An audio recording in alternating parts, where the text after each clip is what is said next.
développe une approche palliative depuis, et je n'étais pas sûr de mon chiffre, alors je ne sais pas moi l'historien, mais ça doit être dans les années 90 que le docteur Benamou qui va arriver, qui nous rejoint avec commencé. Bon, je vais essayer de parler plus fort. Tu peux faire le micro, ça va. Oui, mais bon. Donc depuis probablement 35 ans. Et qui porte aussi le souci de faire connaître cette culture palliative. Florence, qui est devenue responsable diocésaine de la pastorale santé, y est aumônier depuis 8 ans et demi. Et de cette collaboration, sont nés au moins 2 temps d'échange et de formation avec des médecins, Laurent Baron qui est là, le docteur Benamou qui va nous rejoindre, et qui aussi d'autres membres de l'équipe, une psychologue ou une autre fois, je crois que c'était une soignante qui était là. Et qui ont été organisés donc, par la pastorale santé ces dernières années. Je retiens de leur expérience l'accueil de patients par une équipe. Et pour ces patients, ce n'est plus l'heure des traitements curatifs, mais de soulager, prendre soin dans une approche globale, attentive et accompagner jusqu'au bout. Et cette approche bienveillante concerne aussi les proches qui sont les bienvenus. Laurent Baron, médecin du service, et Madame Leroy, qui est d'une famille dont l'un des siens s'est éteint là-bas, qui ont accepté de venir nous parler. Depuis plus de 4 ans, c'est le deuxième dynamisme, c'est un groupe diocésain de bioéthique mène une réflexion sur les questions éthiques qui touchent les patients et leurs proches, les soignants qui les accompagnent et les bénévoles qui les visitent. Depuis 2022, Michel Pansard, notre évêque du diocèse d'Évry-Corbeil-Essonnes, a demandé à ce groupe de mener une réflexion sur 2 thèmes, la fin de vie et d'autre part le genre et l'identité. Et il nous a demandé en disant l'objectif c'est éclairer et alimenter sa propre réflexion à lui, mais aussi celle des catholiques du diocèse et plus largement des gens qui ont envie de réfléchir à ces questions-là. Ce groupe est composé de soignants en activité, d'une juriste, d'un scientifique, Marc qui est là, et puis moi-même, prêtre, j'ai travaillé comme médecin et théologien. Ce groupe a produit un texte qui a été publié en juin 2023 sur le site du diocèse avec d'autres avis. Pour réaliser ce travail, des membres du groupe de bioéthique ont participé à des débats publics ou professionnels, interconfessionnels et à des formations. Une autre qui en fait partie, je ne l'avais pas sous les yeux, pardon, Anne. Voilà, Anne, qui est ma sœur kinésithérapeute. Florence nous a rejoint depuis 1 an maintenant. Il a pris le relais. Ouais, 1 an et demi, ouais. Oui, voilà. Un de ces débats auxquels nous avons participé a été proposé par l'association Foi et Culture Scientifique à Givres-sur-Yvette, où s'est exprimée une médecin généraliste, Anne-Claire de Bayancourt, et qui a partagé son expérience d'accompagnement en concertation avec Émilie Delaunoy, auxiliaire de vie, qui est là, et aussi une infirmière, mais qui n'a pas pu venir. Et elles vont témoigner de leur expérience. Enfin, sur les 5 villes qui composent le secteur pastoral où nous sommes, il y a plus de 10 maisons de retraite ou EHPAD. Les liens avec les résidents qui les entourent sont développés à travers visites, célébrations, temps fraternels. En ces lieux de vie, les personnes terminent leur jour. Il nous a semblé important d'entendre, grâce à l'expérience d'une de ces soignantes, Christelle Mallinger, ce qu'ils y vivent. Christelle a été soignante et aujourd'hui, elle est animatrice en EHPAD. Voilà. C'est l'EHPAD de Marcel Paul à Fleury-Mérogis. La fin de vie suscite de nombreuses réflexions. Les débats animés depuis au moins 3 ans et plus longtemps si on se reprojette sur les différents projets de loi le montrent. Et un nouveau projet de loi est en chantier. Encore une annonce ce soir qu'il y aurait peut-être non pas une, mais deux lois. En tout cas, ça serait remis au programme de l'Assemblée nationale début février. Depuis 3 ans, après l'avis du Conseil consultatif national d'éthique, une consultation citoyenne a été organisée. De nombreuses personnalités ou groupes confessionnels, professionnels ont émis des prises de position. L'objectif de ce soir n'est pas de donner un avis supplémentaire, mais de nous aider à entendre la demande des patients et d'écouter les professionnels qui en prennent soin, ainsi que le vécu de l'entourage dans la diversité des situations. Je vous en prie, allez-y.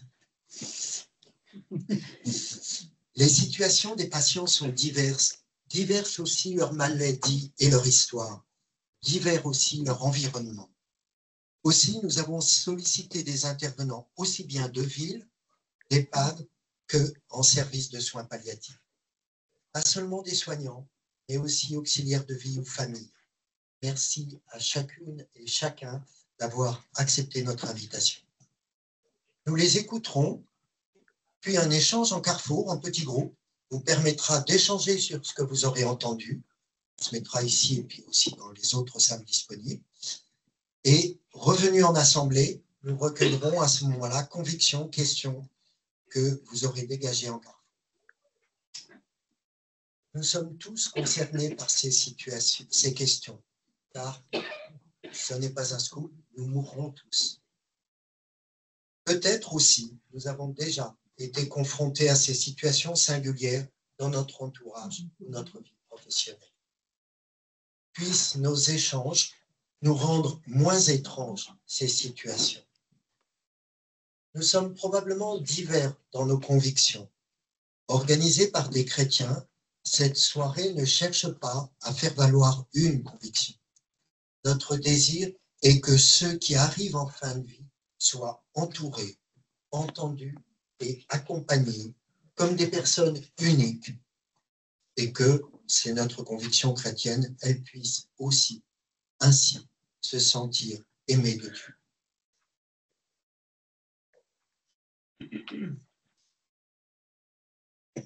Eh bien, mesdames, c'est à vous d'ouvrir les témoignages. Anne-Claire et Émilie, je vous laisse en dire un peu plus peut-être, et puis pour vous présenter, et ensuite.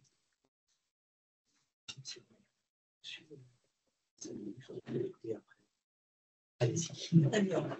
Merci.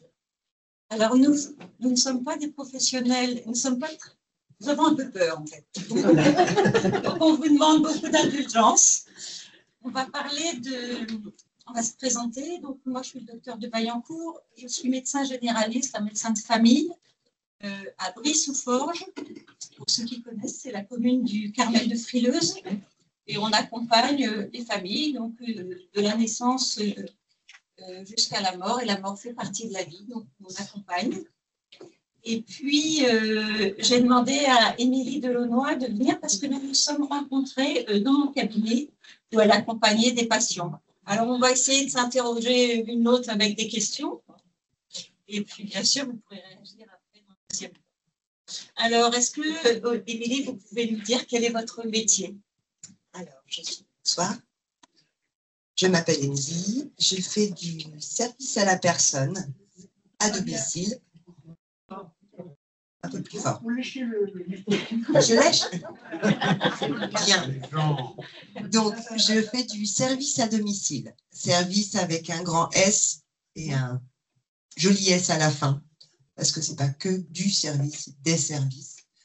Je suis à mon compte depuis bientôt 4 ans dans la commune du Val-Saint-Germain, juste à côté de Brie-sous-Forges. Et donc, j'accompagne des personnes âgées, handicapées, qui ont besoin au quotidien d'une main, d'une aide pour plusieurs choses. Quoi, par exemple? Alors, je suis amenée au quotidien pour faire des toilettes, pour l'accompagnement. J'accompagne des gens dans l'autonomie aussi. Je les emmène en course, chez un coiffeur, chez un ami, à des rendez-vous médicaux. Je les emmène se promener, prendre l'air. Je les accompagne au maximum, faire leurs commissions, etc. Vraiment tout ce qui est lié à la vie. Alors moi, en consultation, ce que j'ai vu de ce que fait Émilie, c'est que bon, vous imaginez une consultation, donc il y a 2 chaises, il y a le bureau, les patients ils ont un peu peur. Et donc Émilie les rassure. Et quand il y a beaucoup d'informations qui sont données, quand on met en place par exemple le lit médicalisé, tout ça, ce sont des étapes importantes. J'ai entendu Émilie dire « je vous expliquerai ». Donc, moi, je fais l'ordonnance. Et puis après, il y a un nouveau métier, une nouvelle personne qui fait le tampon et qui rassure énormément la personne concernée. Et puis, moi, ce que j'ai trouvé formidable, c'est sortir, c'est possible. Donc, Émilie les emmène dans sa voiture et me les amène en consultation dans la mesure où on ne peut plus tellement aller en visite, tant que c'est possible. Et les patients, eh bien, ils sortent de chez eux. Et je trouve que dans leur dignité de patient, c'est important. Et puis, je vous ai entendu en consultation, je suis soumise au secret médical, mais en consultation, je vous ai entendu rire, parce que vous ne pourrez pas nous parler de la place de l'humour dans votre métier. Alors, l'humour, c'est quelque chose que j'essaye de faire, parce que suivant les pathologies, ce n'est pas toujours facile. Et puis, il y a souvent des pertes de mémoire. Et donc, souvent, quand ils ont rendez-vous chez le médecin, pour eux, ils vont vraiment à un petit coin pas très sympathique par moment. Donc, je leur dis, vous inquiétez pas, ça va bien se passer.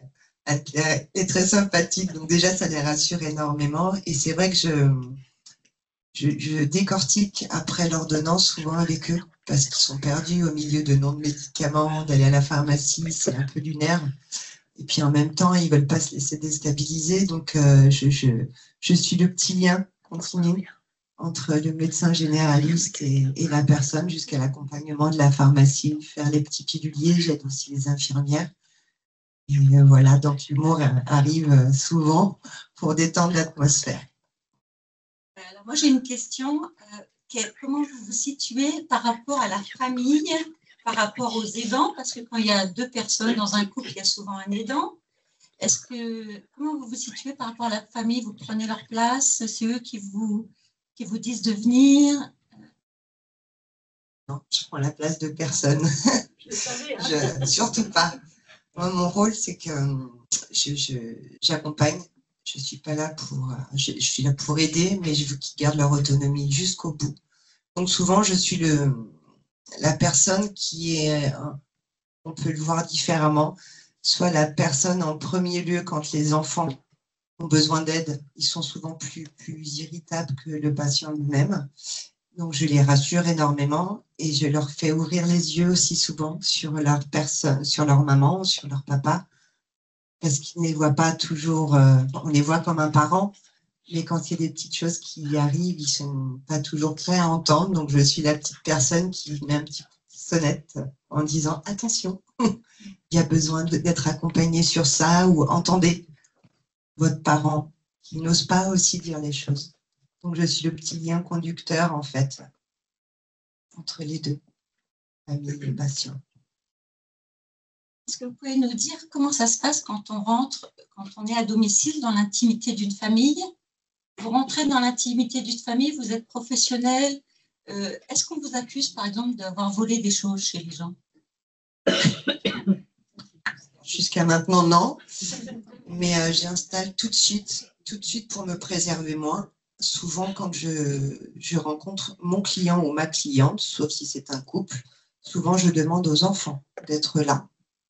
Et tout de suite, je mets un cadre de sécurité, c'est-à-dire que je demande s'il y a plusieurs intervenants déjà qui sont mis à disposition chez cette personne. Et je fais un périmètre de sécurité, c'est-à-dire que je ne veux pas qu'il y ait de choses de valeur. Je ne veux pas qu'il y ait de chèques ou de cartes bleues ou d'espèces Quand je dis d'espèces, ce n'est pas des 10 euros, des 20 euros. On rassemble tout avec l'accord des enfants, du parent ou même du conjoint, souvent, de l'aidant, et on met tout de côté. Je n'ai pas accès. Et souvent, les autres personnes, les kinés, les ergots, toutes les personnes qui interviennent à la maison ne savent pas. Et ça nous rassure énormément. Comme ça évite en fait les conflits. Et ce que je vois, parce que j'en suis témoin en consultation, c'est la douceur. La douceur que vous mettez dans la relation. Et ça m'étonne un peu parce que souvent, la fin de vie, on trouve ça un peu agressif. Et la mort fait partie de la vie. Donc, ce n'est pas un échec, la mort. C'est l'accomplissement. Et pour les chrétiens, c'est l'entrée dans la vie éternelle. Et donc, c'est un moment auquel on doit se préparer. Et moi, comme médecin en ville, médecin de famille, on est né. Mais à un moment, ça, c'est mon rôle de prévenir. Je ne peux pas prévenir parce que tout le monde le sait avec sa tête, c'est le corps qui vieillit. Le cœur, il ne vieillit pas, l'âme non plus. Et il faut ajuster. Et en fait, dans ajuster, il y a juste. Et le moment juste, il est unique pour chaque personne. Et donc, moi, mon rôle un peu délicat, c'est d'être en déséquilibre avant. C'est-à-dire de dire un petit peu, là, il faut maintenir la marche, absolument. La marche, hein, on fait attention aux pieds, on fait attention à la marche. Vous sortez avec vos patients, on fait attention à la marche. Et puis, assez vite, on a aussi une canne tripode, une canne qui tient. Et je suis toujours étonnée que ça soit aussi difficile d'accepter cette canne qui représente certainement cette entrée un peu comme dans un tapis roulant vers les derniers jours de la vie, alors qu'on n'en est pas du tout là. On n'en est pas du tout là. Mais quand les patients sont dans le déni, quand les familles aussi sont un peu dans le déni, c'est difficile pour moi d'arriver sur ce moment juste. Et peut-être que vous, comment vous voyez cette justesse dans l'accompagnement? Comment je la vois? Je la vois d'un cap à passer, mais c'est là où on intervient et on n'est pas encore du tout assez nombreuses, ni nombreux. Il y a de très belles années, avec ou sans canne, avec un déambulateur, roulette ou non roulette, bicyclette, souvent ils appellent ça. C'est ça, donc ils repassent leur permis souvent à bicyclette. Et je leur prouve au quotidien que vieillir, ça fait partie de la vie, c'est magnifique, il y a encore plein de belles choses à vivre. Et que souvent, même avec un déambulateur, on peut encore faire des parcours de vie, d'émotions, de famille, de pouvoir sortir, se rassurer. Et souvent, par rapport aux craintes qu'ils ont, c'est le regard des autres quand ils ont une canne ou un déambulateur. C'est l'appréhension et le regard d'autrui sur eux. Mais c'est là où je leur dis, ça fait partie de la vie et vous avez encore plein de belles choses à vivre.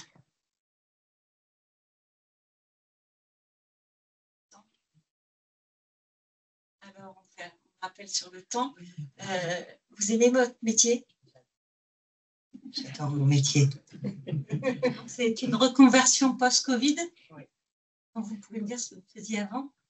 Alors, j'étais une auxiliaire de vie en EHPAD. J'ai travaillé beaucoup dans le polyhandicap aussi.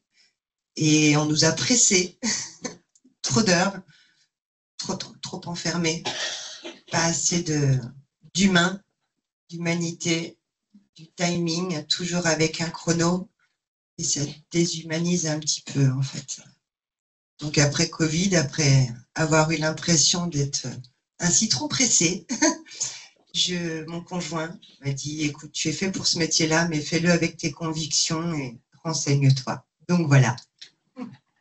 Alors, juste pour finir, vous avez entendu, il a dit ça, vieillir, ça s'apprend.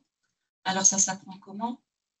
Alors, en consultation, tout simplement, on apprend la gratitude donc, et l'émerveillement. Donc, moi, je demande un calendrier où il y a une page comme ça par mois Et puis, on met tous les jours quelque chose de beau qu'on a vu, mais ça, on peut tous le faire. Hein. On apprend à vieillir maintenant, tous.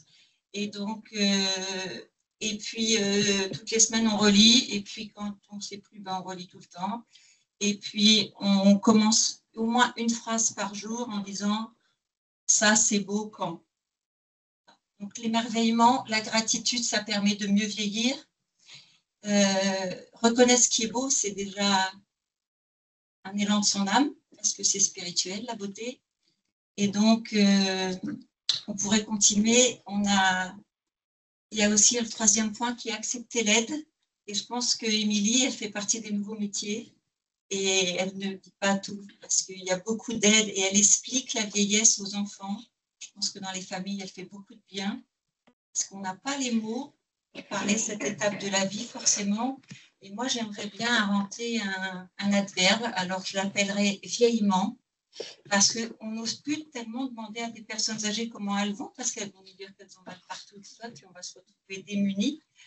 Alors, on pourrait dire, ben, je vais vieillement. Donc, ça voulait dire avouer des balles. C'est pas mal, hein?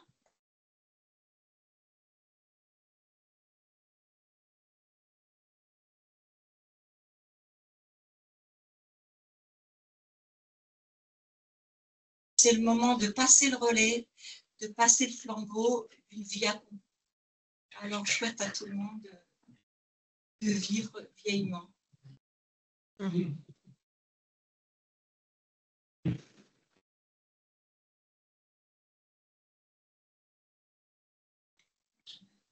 Bonsoir tout le monde. Moi, je suis Christelle. Ce soir, je vais vous parler en tant que maîtresse de maison dans un EHPAD où j'étais chef de service et soignante en même temps. Je gérais une unité de 20 personnes, des résidents, en unité de vie ouverte, comme on l'appelle, et en unité de vie protégée pour les personnes qui sont atteintes de pathologies de type Alzheimer.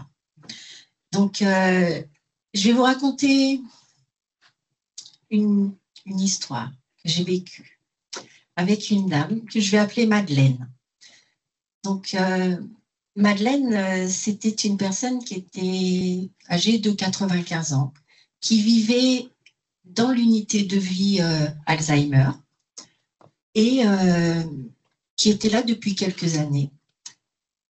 Et son état a commencé à se dégrader progressivement.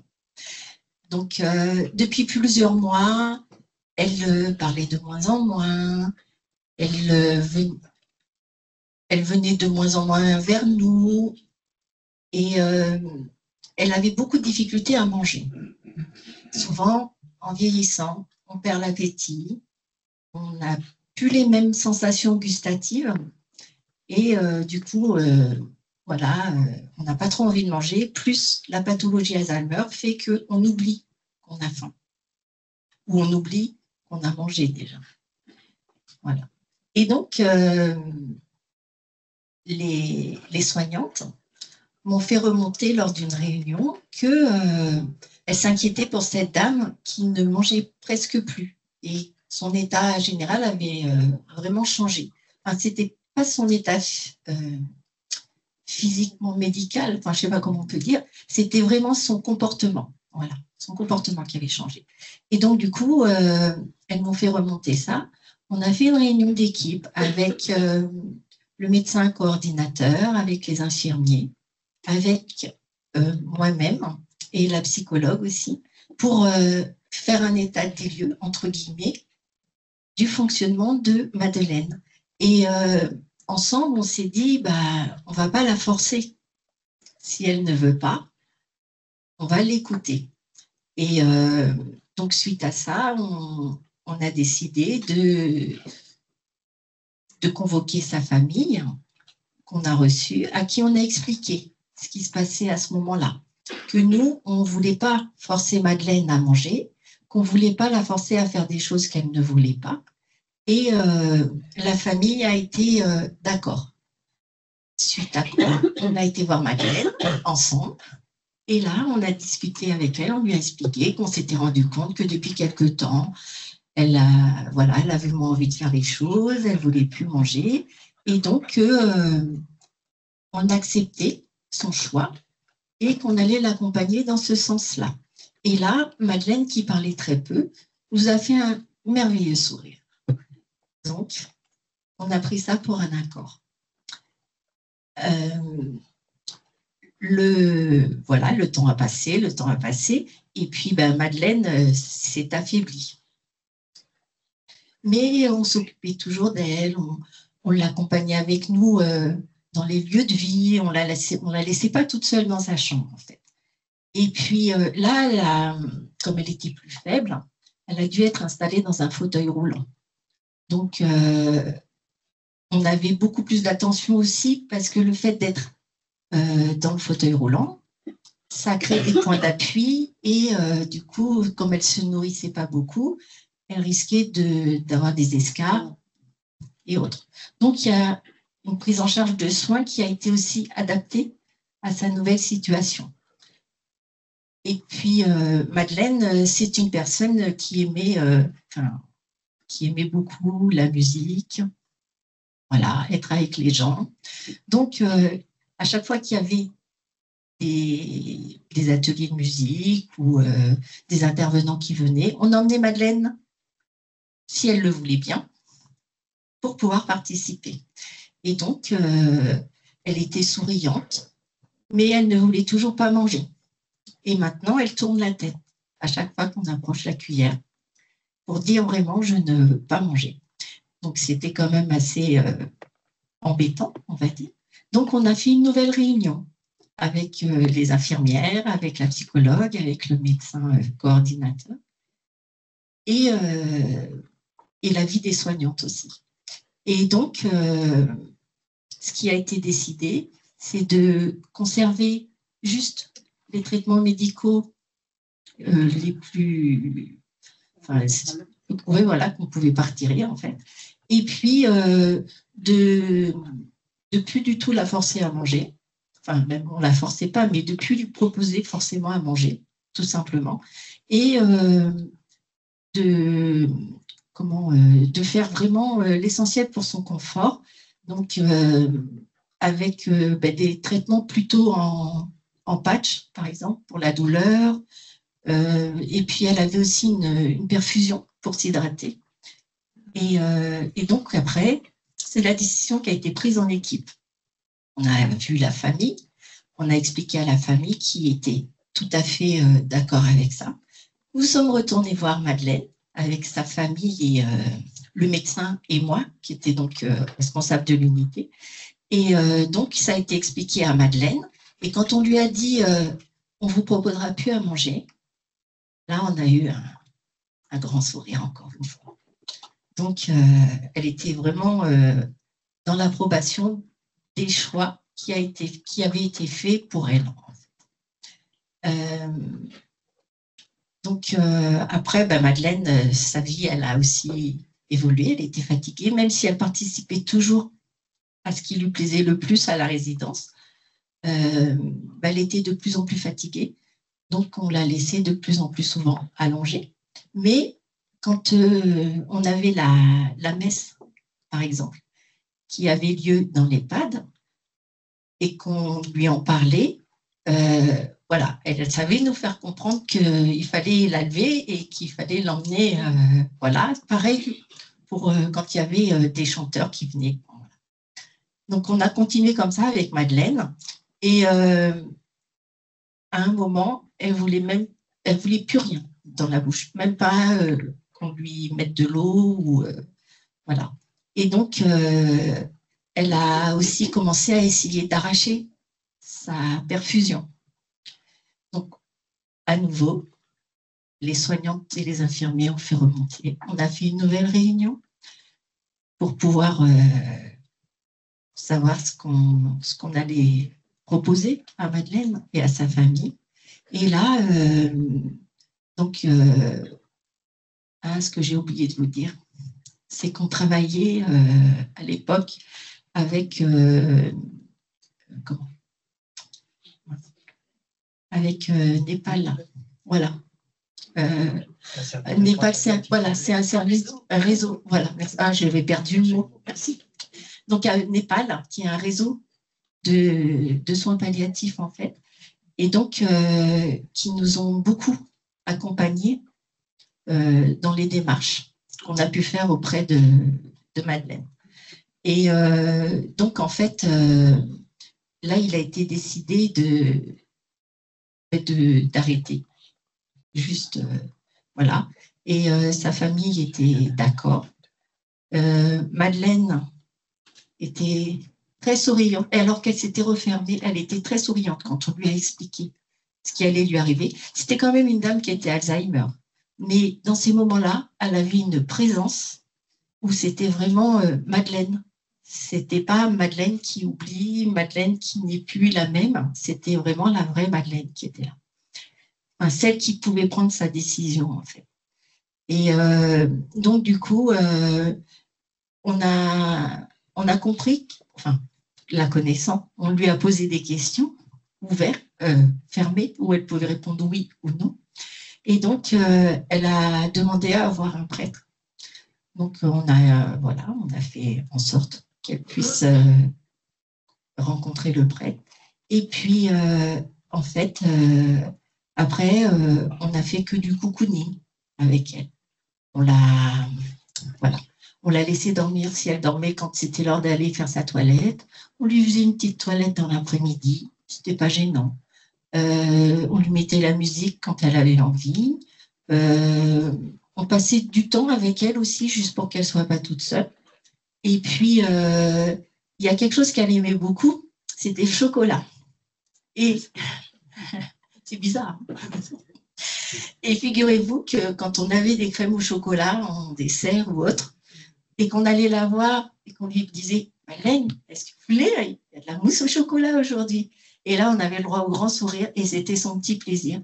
Juste la cuillère trempée dans sa bouche et elle était radieuse. Donc voilà, c'est des petits bonheurs, des petits plaisirs et ça, on a essayé de le maintenir jusqu'au bout avec elle. Et puis voilà, après, Madeleine, un soir, elle s'est endormie et le matin, elle n'était plus avec nous. Donc voilà. Par contre, moi qui ai ouvert la porte le matin,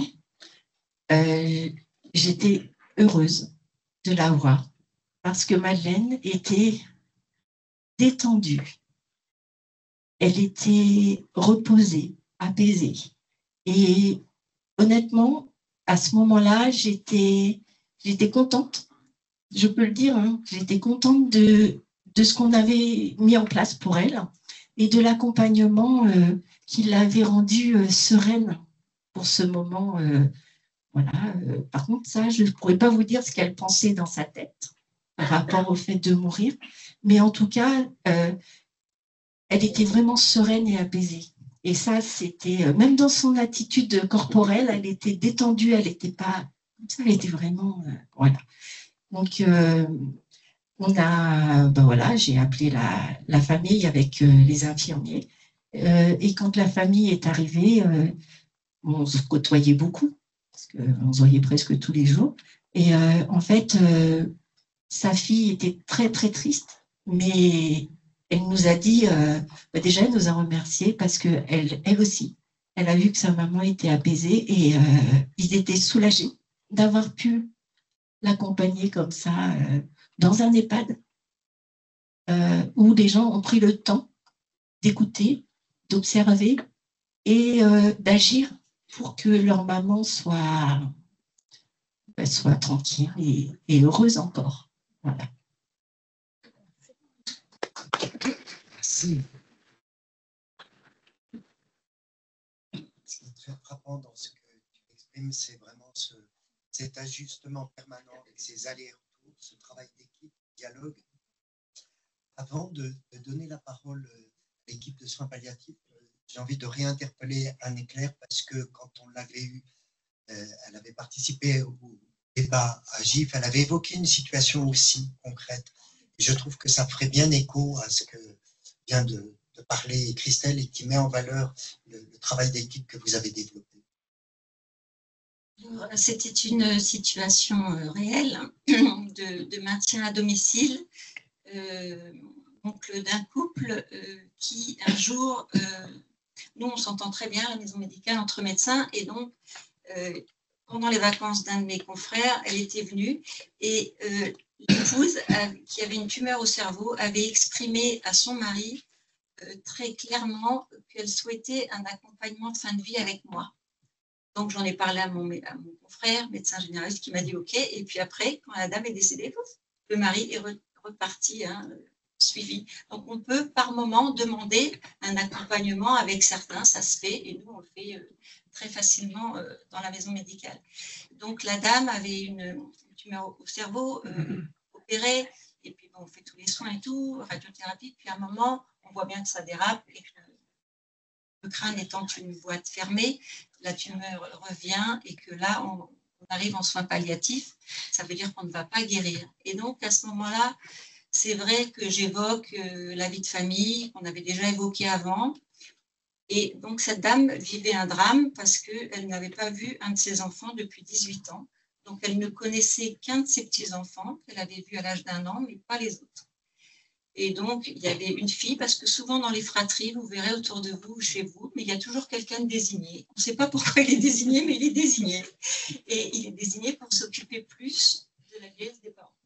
Donc, il y avait la fille aînée était là, et j'ai dit, si vous pouvez appeler votre frère et votre sœur, c'est le moment, c'est le moment. On n'a peut-être pas été d'accord sur tout, mais maintenant, il n'est plus question de dire qui a tort, qui a raison. Ce sont les derniers moments de la vie, dernières semaines.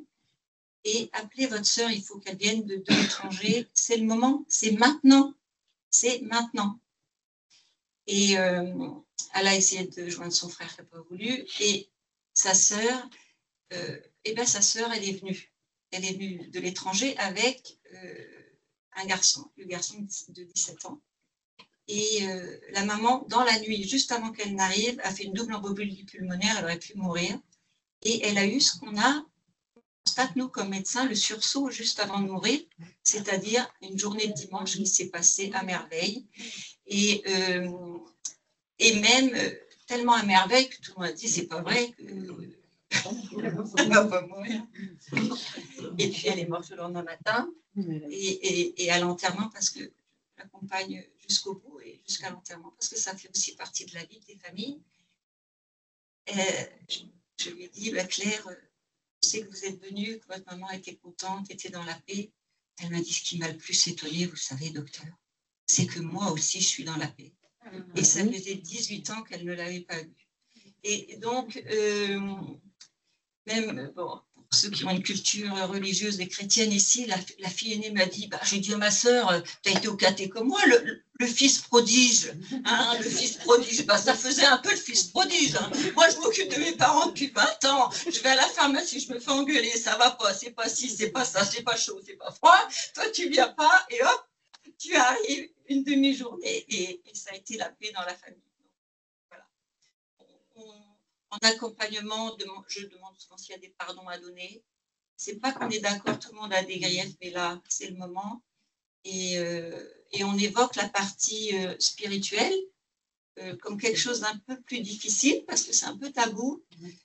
Donc, vous avez des aides. Est-ce que vous avez besoin de quelqu'un? Est-ce qu'on peut appeler quelqu'un?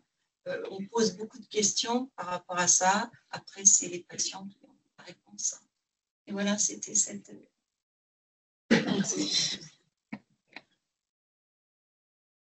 Le micro est dans là-bas. Il vaut mieux utiliser celui-là. Alors, on va utiliser celui-là. Donc, bonsoir. Je vous présente rapidement l'équipe de soins palliatifs avec le docteur Benamou et moi-même pour présenter le contexte aussi du témoignage de Madame Leroy qui va suivre. C'est donc vous dire que l'histoire, donc l'accompagnement qu'on a fait avec la maman de Madame Leroy, c'était sur l'unité de soins palliatifs de l'hôpital du Puy-Train, une des 3 ou 4 unités de l'Essonne, donc à Draveil. Je dis 3 ou 4 puisqu'il y a une 4e unité à Bligny qui est fermée en attendant de trouver un médecin. Voilà le contexte un petit peu difficile aussi de la société actuellement. Voilà. Et puis je voulais aussi donc remercier donc sur très, très fermement Madame Leroy pour son témoignage, puisqu'elle a accompagné, c'est il y a 1 an maintenant à peu près, qu'elle a accompagné sa maman, qu'on l'a aidé à accompagner sa maman sur l'unité de soins palliatifs.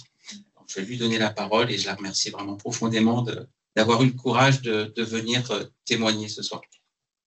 Bon, je vais essayer de ne pas être trop émue. Hein. Alors, je m'appelle Doris Leroy. Et donc, ma petite mère s'en est allée il y a presque 1 an, là, au mois de février. Je vais vous parler un peu de son parcours. Donc, elle vivait avec mon père. Et ma mère souffrait d'une forme de dégénérescence. Donc, depuis plusieurs années, elle n'avait plus la notion du temps et de l'espace. Et donc, elle vivait avec mon père qui lui avait toute sa tête, mais plus ses jambes. Par contre, ma mère, elle a tout le temps été à l'aise au niveau motricité. Et et elle n'était pas incontinente. Enfin, voilà, il y a 2 points. Donc, mon père, il y a une dizaine d'années, est tombé, il a une fracture du col du fémur. Suite à ça, il est devenu incontinent, il a des problèmes pour marcher. Et là, on a fait appel donc aux auxiliaires de vie, parce que ma mère, elle ne prenait plus aucune initiative, même si elle marchait dans l'appartement, elle me reconnaissait très bien. Donc, on a eu des auxiliaires de vie, et là, c'était super, parce que ce sont des auxiliaires. Déjà, l'équipe était stable. On n'avait pas tout un, comment dire, oui, c'était une équipe très stable. Et elles sont devenues des membres de notre famille. Et quand mon père est parti il y a 8 ans, s'est posé le problème pour ma mère, parce qu'on s'est dit, mais qu'est-ce qu'on fait? Elle est toute seule dans son appartement. C'était une grande question. On est 6, hein, et moi, je suis l'aînée. Et je suis la seule à la retraite aussi. Donc là, on a tout fait pour qu'elle reste dans son appartement. Ce n'était pas simple. Parce que du coup, il y avait le portage des repas, l'auxiliaire de vie qui venait 3 fois par jour, mais on a demandé 1 heure en plus qu'on lui payait. Donc, 4 fois une auxiliaire de vie, je vais essayer d'être claire.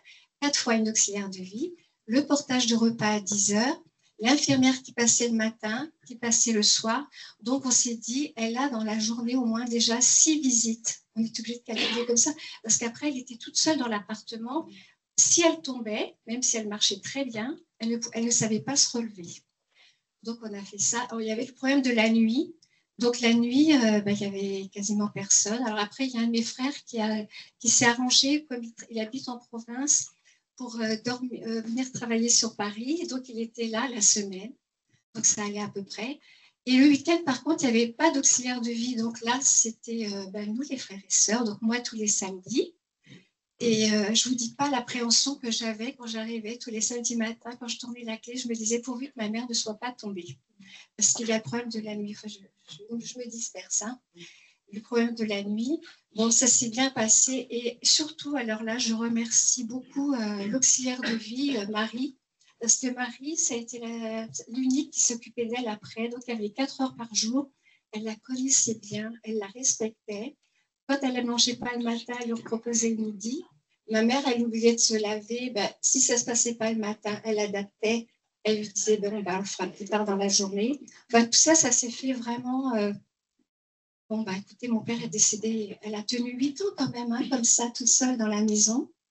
Et puis voilà, cette fameuse chute l'année dernière, là, le 9 janvier, où elle a été hospitalisée à l'hôpital de Villeneuve-Saint-Georges. Et là, elle nous reconnaissait, hein, je vous le dis quand même, hein, au niveau de la communication. Et là, à l'hôpital de Villeneuve-Saint-Georges, ça ne s'est pas bien passé, ça a été douloureux, parce que ma mère, elle se levait pour aller aux toilettes, elle n'était pas incontinente. Et en fait, quand je suis allée la voir le premier jour, j'ai quand même demandé à une infirmière ou une aide-soignante si elle pouvait m'aider à l'accompagner aux toilettes. Je vous le raconte parce que c'est un peu dur. Hein. Et en fait, je suis allée dans la salle des infirmières. Et il y en a une dame, qui a regardé l'équipe, elle n'a même pas levé les yeux. Elle a dit non, vous ne l'accompagnez pas. On lui a mis une protection, je ne sais plus ce qu'elle a dit, une protection. J'ai senti en moi une colère, mais je n'ai rien dit. Je suis repartie, puis j'ai aidé ma mère à se lever, puis aller aux toilettes. Et donc, ils lui ont mis des protections tous les jours. Alors, moi, ce que je faisais, quand j'ai la chance d'être à la retraite, j'y allais tous les jours, à 11h jusqu'au soir, et puis je l'aidais pour aller aux toilettes. Mais je sais qu'on l'a attachée parce qu'on m'a dit qu'elle essayait de sortir de son lit par-dessus les barreaux pour aller aux toilettes. Mais moi, je ne pouvais pas. Enfin, bon, bref. Bon, écoutez, on a fait ce qu'on a pu. Et puis, quand j'arrivais à 11h aussi, je vous dis, hein, Je la trouvais assise sur une chaise avec la tablette pour la bloquer pour qu'elle ne se lève pas, qu'elle ne marche pas, qu'elle n'aille pas dans les couloirs et tout. Puis un jour aussi, j'ai vu qu'il y avait un verre par terre. C'était un verre, on dit ergonomique. Et en fait, elle n'avait jamais bu avec un verre ergonomique. Elle a dû essayer de boire et elle était par terre. Enfin bref, elle est restée à l'hôpital. Et le jour de son départ, il y a le médecin qui est venu et qui a vu ma mère qui s'est levée du lit. Et il m'a dit, mais elle se lève. Je lui ai dit, mais oui, elle marche. Elle marche. Enfin bon. Et après ça, ma mère est arrivée au service du Putrin, et pas tout de suite en soins palliatifs, mais au même étage. Et là, quand je suis arrivée, tout de suite, je suis allée me présenter aux infirmières et je leur ai dit, écoutez, ma mère est arrivée, où est-elle? Qu'est-ce que je vois? Je vois ma mère qui marche dans le couloir tranquille. Et là, je ne vous dis pas ce que j'ai ressenti, ce bonheur de voir ma mère pouvoir vivre ce qu'elle était elle. D'ailleurs, elle m'a reconnue tout de suite, elle est venue dans mes bras, enfin bref. Après, on était dans sa chambre. Elle est restée quelques jours donc en soins.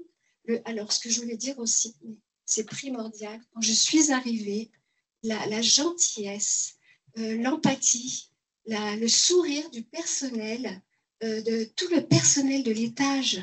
Mais c'était pour moi, ça a changé complètement de l'hôpital. Hein. Moi, je me suis dit, mais pour moi, c'était un bonheur. Quoi. Donc, puis même au niveau des soins, pour la douche, pour plein de choses, pour la nourriture. Et puis, c'est sûr que ma mère, ça s'est dégradé parce qu'après, elle mangeait plus. Elle avait des problèmes pour aller aux toilettes. Et gentiment, on m'a dit, ça serait bien qu'elle aille en soins palliatifs parce que là, elle aura plus de soins. Donc, avec le docteur Benamou et le docteur Baron. Et aussi, ce que je voulais dire aussi, c'est l'accueil géographique.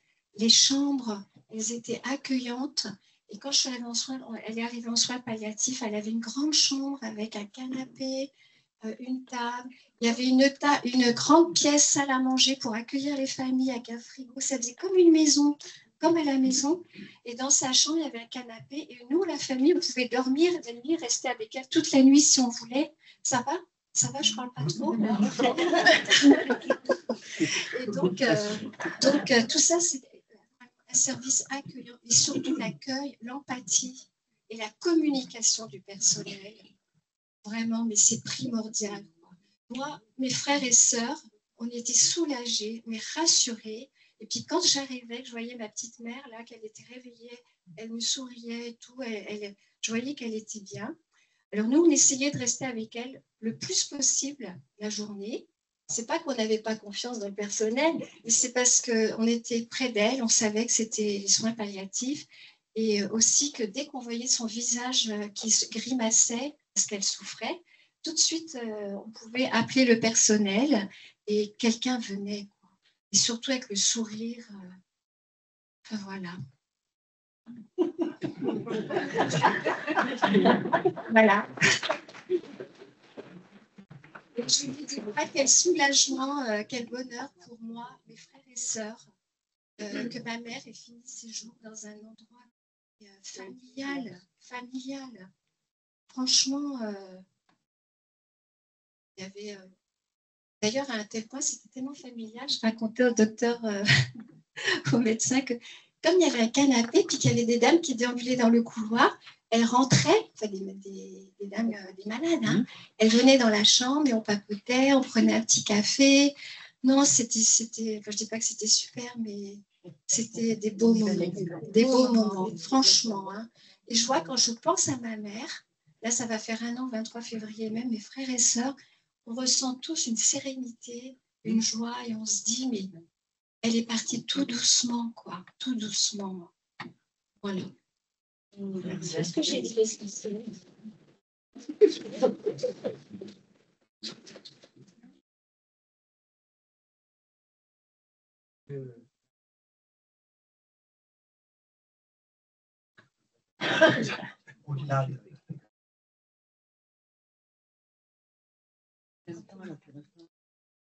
Vous visez un peu, ça j'arrive à 5 minutes. Ouais.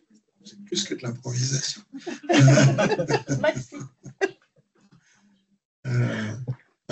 Merci beaucoup pour ce témoignage. ce que je retiens un petit peu de cette histoire, c'est la progression. C'est plus fort. Si je vous casse les oreilles, possible. C'est l'aspect progressif de tout ça. C'est l'arrivée, enfin, pour ce qui nous concerne, quand on a commencé à aborder les choses, c'était l'arrivée en soins de suite.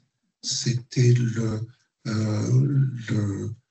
cette prise de contact-là, puis la sollicitation par l'équipe de soins de suite de l'équipe mobile de soins palliatifs, de manière qu'on puisse avoir, il puisse y avoir eu un regard différent, plus complet, qui prenait en compte non seulement l'aspect soignant, mais aussi l'aspect confort et l'aspect perspective qui s'annonçait effectivement vers une fin de vie dès le SSR, dès le soin de suite. C'est toute cette période-là avec la prise de contact, la confiance qui a pu commencer à naître avec le patient, enfin la patiente en l'occurrence, avec la famille. On a pu commencer à se connaître de manière qu'au moment où l'étape suivante s'annonçait, on a pu opérer comme un espèce de glissement. Bon, là, il s'est trouvé que c'était un glissement encore plus facile dans la mesure où on était strictement au même étage. C'était un glissement vraiment latéral sur quelques chambres. Voilà. Et le relais du SSR via l'équipe mobile vers l'unité de soins palliatifs. Voilà, c'est cet aspect progressif-là, le fait d'avoir pu profiter de la présence de la famille, de l'implication de la famille, de tout ce qu'on vient de vous décrire, pour ne pas se sentir bloqué devant une connaissance difficile d'une patiente désorientée avec qui les contacts ne sont pas forcément faciles, mais justement avec l'impression de pas que la famille venait nous aider, mais qu'on venait se greffer sur une famille. Voilà. C'est pas que la famille venait nous aider, c'était le contraire. C'était qu'on était là et puis on assistait les choses telles qu'elles se passaient. Voilà, c'est cet aspect, cette progression qui me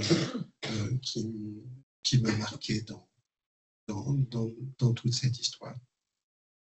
Merci. Merci.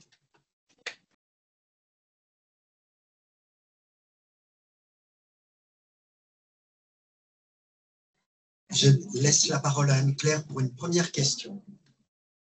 Alors, la question, comment aider la personne à aborder la question de la mort, de parler de ses craintes si elle en a, ou bien faut-il attendre que la personne en parle d'elle-même? Alors, je vais essayer de répondre.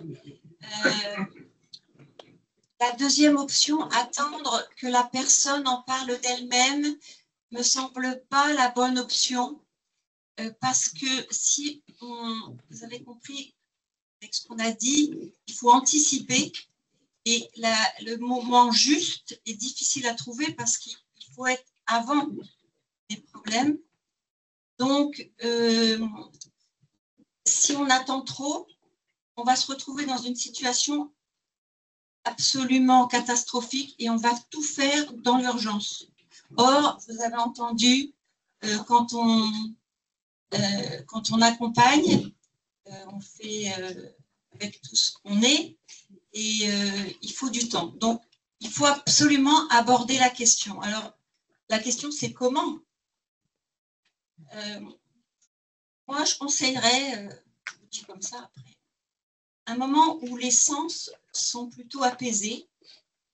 C'est pas parce que, c'est pas après, quand on vient de se coincer le doigt dans la porte, quoi. Hein, les sens un peu apaisés, on a bien mangé, comme ça on se sent bien, il fait beau, ou alors on prend un petit thé. Vous voyez, se coucoude un peu, parce que parler de la mort, c'est pas facile.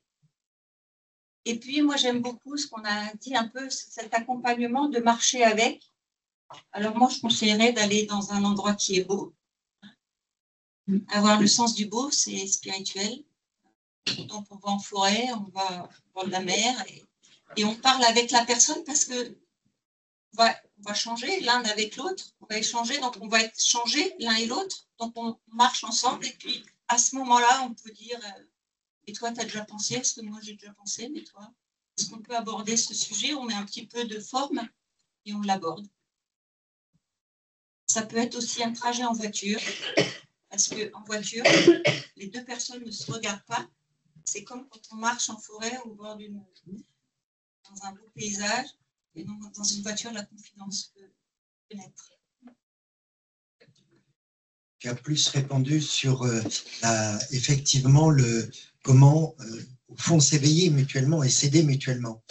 Peut-être aussi qu'en soins palliatifs, vous êtes amené à aider les familles à pouvoir aborder ça.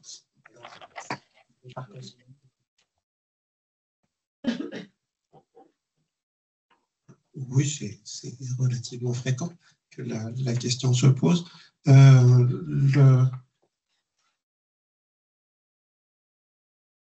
Je suis moins tenté de pratiquer de la même façon. Il y a des choses qui sont difficiles à entendre, il y a des choses qui sont difficiles à imaginer, il y a des choses qui sont difficiles à parler. Même si pour l'interlocuteur, le sujet est important. Peut-être que le moment, même si on essaye de barricader du maximum de précautions, est compliqué à repérer. Ce qui est important, il me semble, dans l'accompagnement qu'on peut faire, c'est plus que d'imposer un agenda, un calendrier, un sujet obligatoire, c'est plus de garder une ouverture, de proposer des portes ouvertes, d'ouvrir des fenêtres, de faire sentir qu'on est disponible à parler de telle ou telle chose, ou de parler de n'importe quoi. De manifester une disponibilité. Pour ne pas se leurrer, les patients qui sont à l'approche de la fin de leur jour sont rarement dupes de la situation.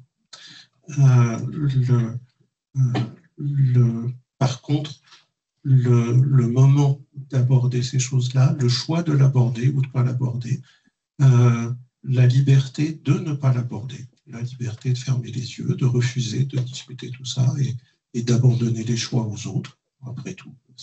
Ça peut aussi être légitime. En tout cas, il me semble que notre rôle, en tout cas c'est comme ça que je le pratique, il est plus dans la disponibilité, dans le fait d'être prêt et de montrer qu'on est prêt à entendre toute question. Et même, d'entendre toute question. Même le fait d'avoir écouté une question n'impose pas le fait d'avoir une réponse. C'est le fait d'être disponible à cette écoute-là, à partager un questionnement, à partager des peurs, à partager des espoirs. Voilà, c'est plus dans cette dimension-là qu'il me semble que la voie est possible.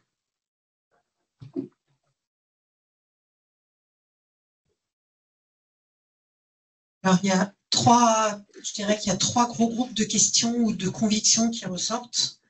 Alors, on va peut-être commencer par les convictions.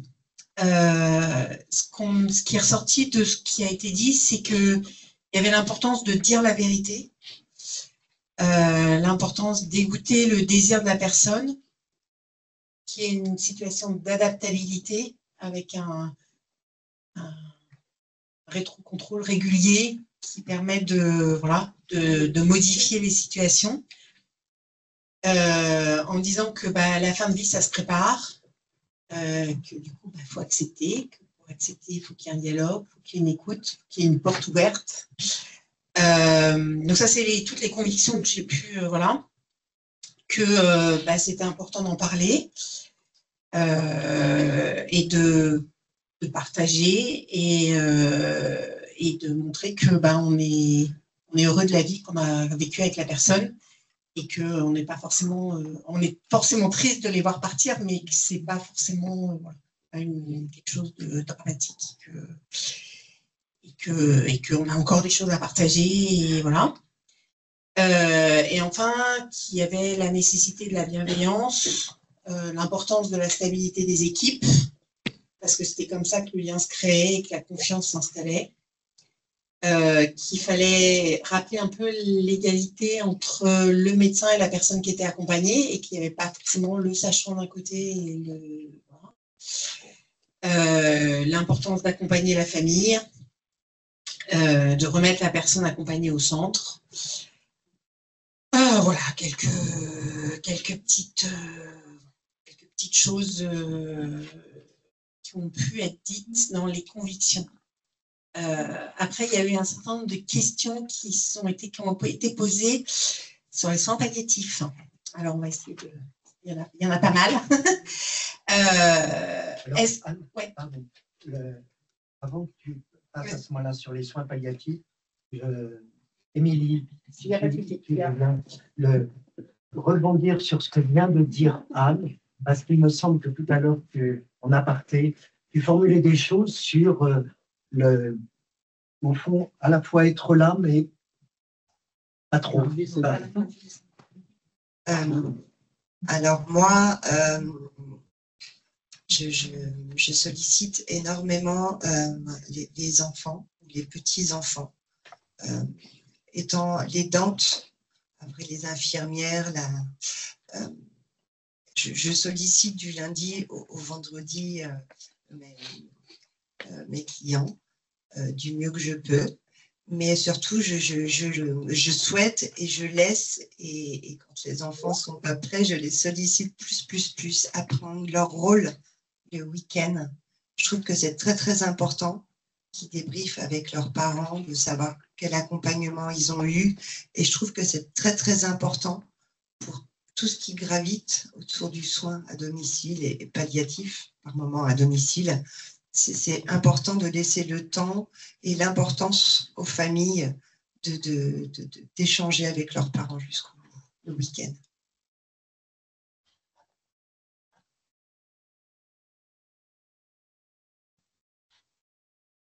Alors, juste avant le service de soins palliatifs, il y a aussi un certain nombre de questions qui ont été posées sur la formation des soignants en EHPAD. En disant, mais est-ce que les soignants en EHPAD sont vraiment formés à la fin de vie aux soins palliatifs? Est-ce que pourquoi faut-il attendre toujours la fin de vie pour former les agents? Et est-ce que la maltraitance, comme vous avez pu la partager à l'hôpital de Villers-Saint-Georges, mais comme j'ai pu la vivre à l'hôpital de Corbeil avec ma grand-mère, avec les ports de contention, les patients qu'on nourrit alors qu'ils font des fausses routes en regardant son portable, les patients qu'on laisse avec une luxation d'épaule pendant 15 jours en disant non, mais de toute façon, c'est parce qu'elle a fait un AVC et voilà.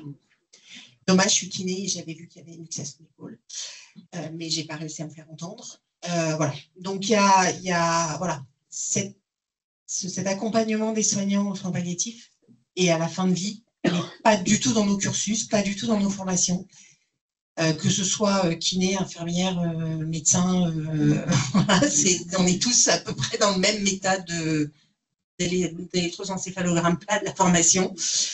Voilà. Et alors, je ne sais pas ce que c'est, donc je ne vais que poser la question, pourquoi ne pas utiliser la salle Snozelen? Je ne sais pas ce que c'est que la salle Snozelen. Voilà.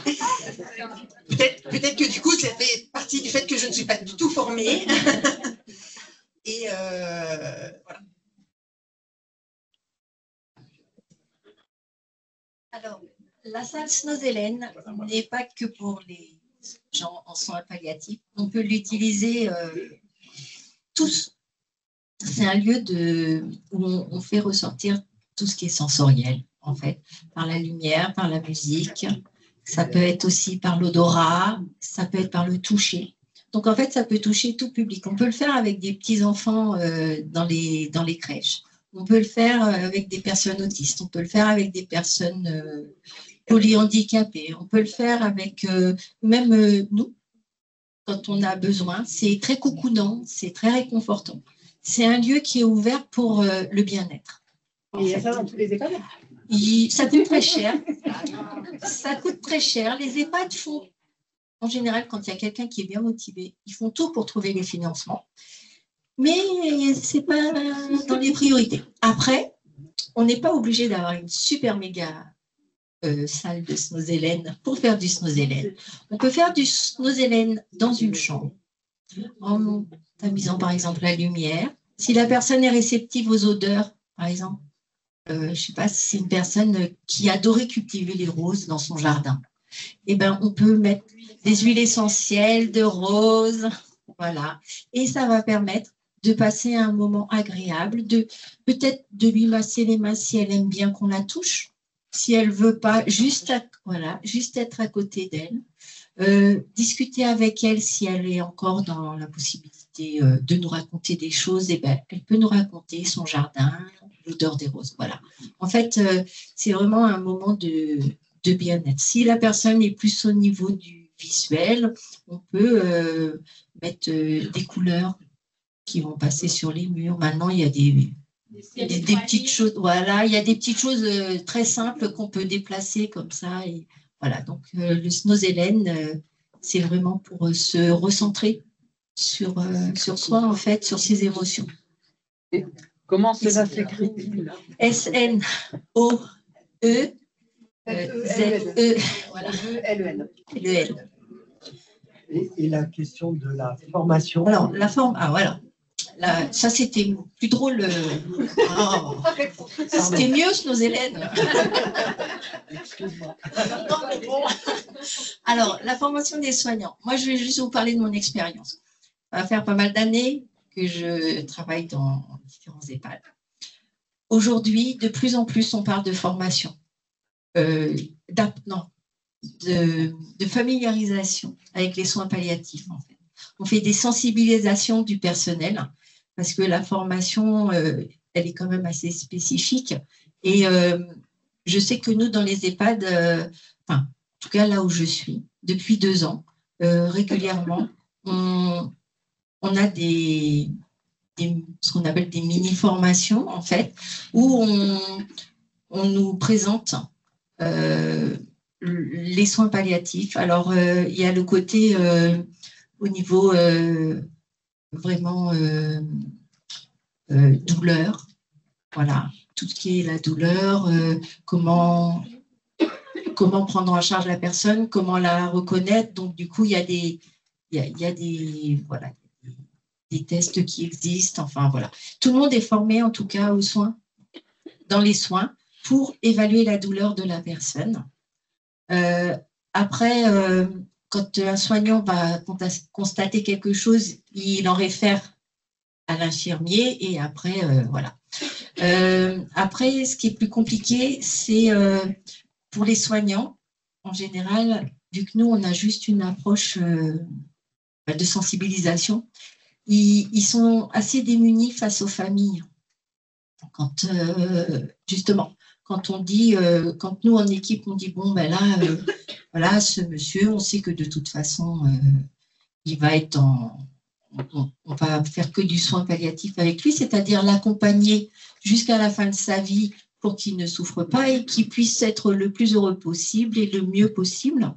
Et donc, là, il y a des soignants qui se retrouvent face à la famille, même si la famille est au courant, hein, et qui vont se bloquer et qui ne pourront plus rentrer en communication en fait, avec la famille. Ça, c'est une des difficultés qui ressort. Et je pense que c'est parce que c'est juste une sensibilisation qu'on fait.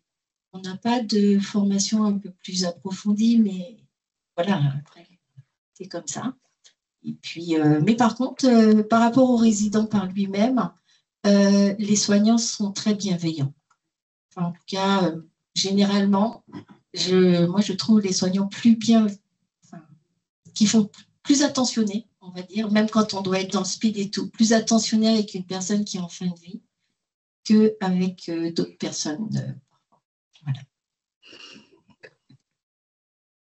Juste pour compléter, j'ai été 20 ans médecin en EHPAD, justement, médecin coordonnateur en EHPAD, et souvent on constate en fait ce dont ont besoin les EHPAD, c'est d'un référent, c'est-à-dire quelqu'un qui connaît.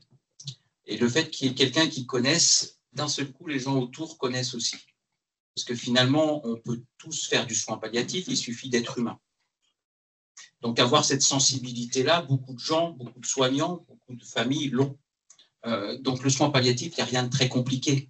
C'est effectivement se retrouver dans des situations complexes, mais quand quelqu'un sait, il arrive à diffuser un petit peu cette culture palliative. Et c'est ce qu'on essaye de faire en étant là ce soir aussi. Mais c'est ce qui marchait aussi beaucoup dans les EHPAD. Et c'est ce qui, au fond, on parlait tout à l'heure des réseaux. Népal pour le nord de l'Essonne, il y a Space qui fait la même chose dans le sud. Ils essayent d'avoir beaucoup à défaut de formation, ils font des formations d'équipe. J'avais assisté à des formations d'équipe sur le domaine du soin palliatif. Donc, ils font beaucoup. Donc, il faut, s'il y a des personnes qui travaillent ou qui ont des contacts avec des EHPAD, n'hésitez pas à les mettre à contribution. Ils sont là pour ça, pour vraiment former, même si c'est sensibilisé. Rien que le fait de mettre des mots sur la façon d'accompagner quelqu'un, ça donne tout de suite plus l'impression aux soignants d'arriver finalement à bien faire les choses. Donc voilà, il y a des formations, c'est peut-être des micro-formations, c'est jamais suffisant, mais malheureusement, il n'y a pas de recette miracle, on ne fait pas des mathématiques.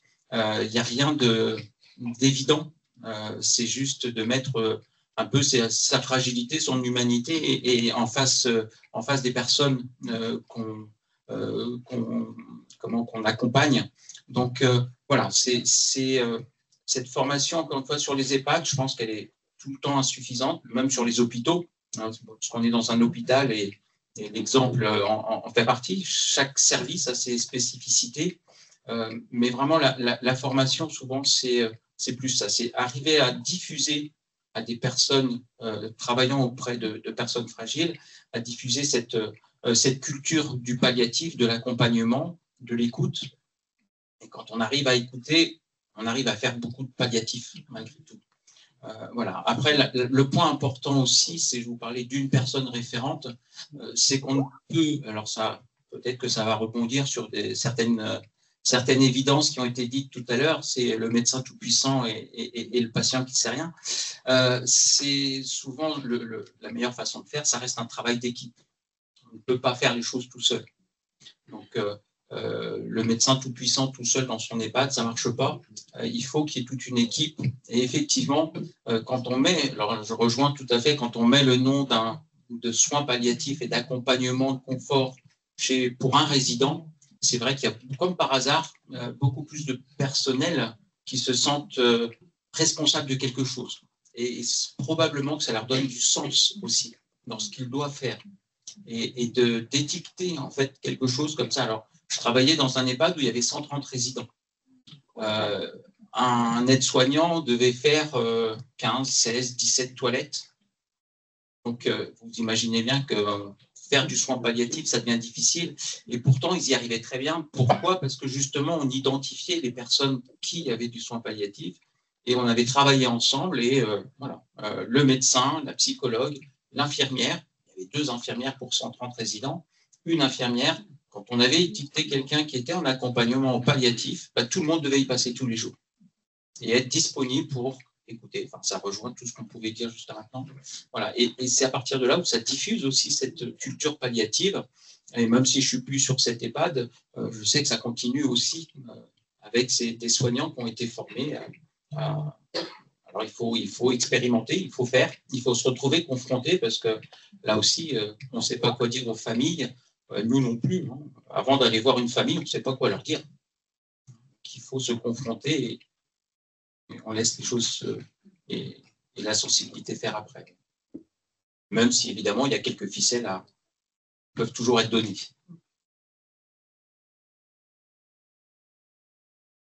Alors, on va attaquer la série de questions sur le soin palliatif.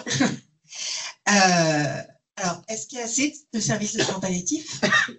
Comment développer les services de soins palliatifs et sensibiliser la société à ça? Je pense qu'il manque malheureusement cruellement de médecins, par exemple. Sur quels critères pour rentrer en palliatif? Combien de temps on peut y rester? Qui oriente vers les soins palliatifs? Voilà. Est-ce qu'il y a assez de place? Est-ce qu'il y en a dans tous les hôpitaux? Voilà. Ce genre de questions. Combien ça coûte par rapport à, voilà. Parce que j'imagine que le coût a un rôle à jouer dans la durée d'acceptation en soins palliatifs. Parce que j'imagine que des soins où on est nombreux, voilà. Donc c'est tout ce genre de questions qui ont été posées.